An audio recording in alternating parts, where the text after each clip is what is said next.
wasiirka arrimaha gudaha ee Afghanistan Abdulsattar Mirzaqual ayaa maanta sheegay in xukunka si nabad ah loogu wareejin doono dowlad ku meel gaar ah kadib markii Taliban ay amartay dagaalyahanadeeda in ay u sugaan galitaanka magaalada caasimadda ah ee Kabul.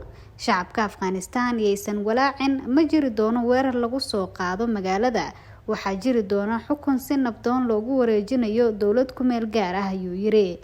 Ali Ahmed Jalali oo ah aqoon-yahan fadhigiisu yahay Mareykanka horeyna u ahaa wasiirka arrimaha gudaha ayay u badan tahay inuu hogaamiyo maamulka ku meel gaarka ah sida ilawareedyo diblomaasi ah ay sheegayaan.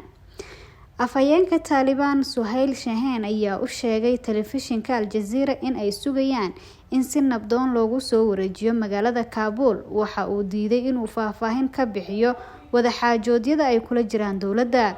Si kastaba, Shaheen ayaa sheegay in ay doonayaan in si shuruud la'aan ah loogu wareejiyo xukunka dalka macadda xilliga lagu wareejinayo xilliga wareejintaasi ay dhici doonto. Dhinaca kale, madaxweyne Ashraf Ghani ayaa ciidamada dowladda ugu baaqay in ay sugaan amniga magaalada Kabul. Waa mas'uuliyadeena, waxaan u sameyn doonaa sida ugu wanaagsan. Cid kasta oo ka fakaraysa qas ama raadinaysa bililiqo waxaa lagula macaamili doonaa awood, ayuu yiri muuqaal uu soo duubay.